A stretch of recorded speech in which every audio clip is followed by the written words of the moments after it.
Hello, everybody. I wanted to come on here real quick. I was just thinking about something this morning. Well, actually, it was something that been on my heart for a while, and I shared this before in the Sunday service at our church. But I keep thinking about the story of Elijah when the famine was there, and the Lord told him to go into the desert, and he's going to feed him with the ravens. It's in actually 1 Kings chapter 17.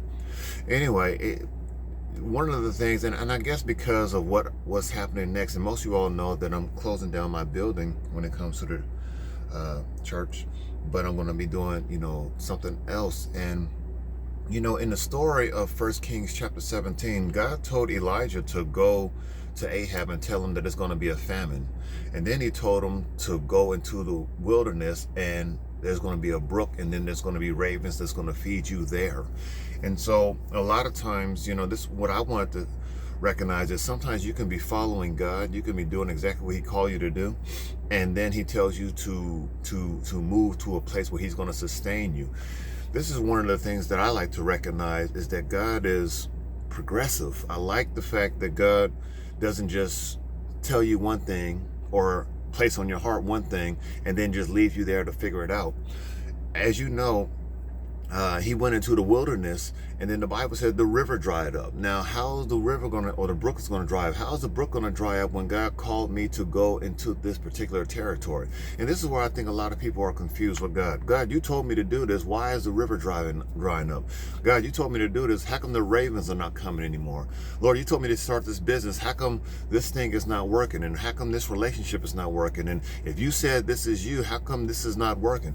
And oftentimes, yes, you got to check the source, that if it really was God, because sometimes it's just us, and then we put a God stamp on it and call it God, and God is not obligated to bless it.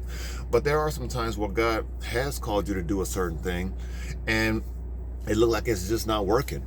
And when it's not working, it doesn't mean that God didn't speak to you. It just means that he wants you to move on from there. When the Bible talks about that the brook dried up, then the Lord came to him and said, go to Zarephath, because I commanded a widow woman to sustain you there.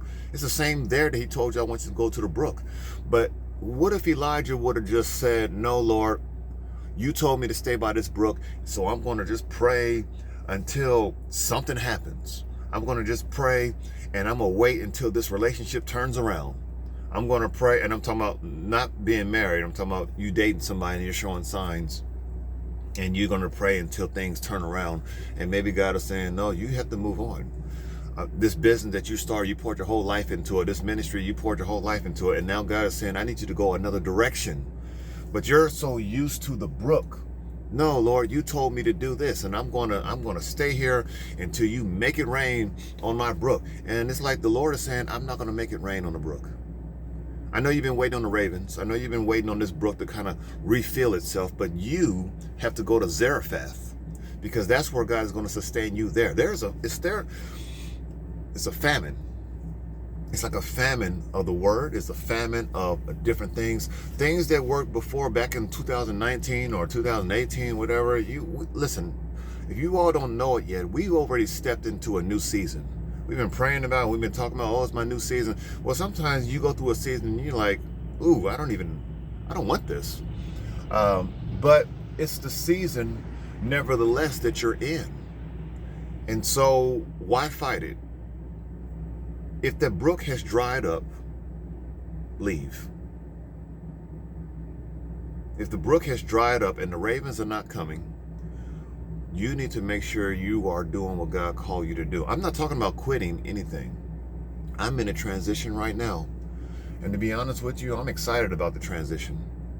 But when the transition first started to happen, I was kind of like, Lord, why would you tell me to do this? This is not good. This is not great.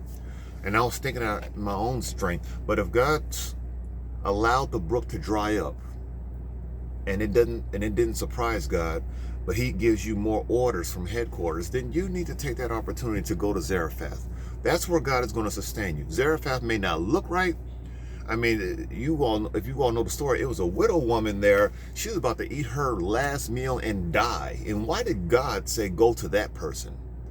Because sometimes your destiny is connected to somebody else, and you may think, oh, you could have put me somewhere better than this.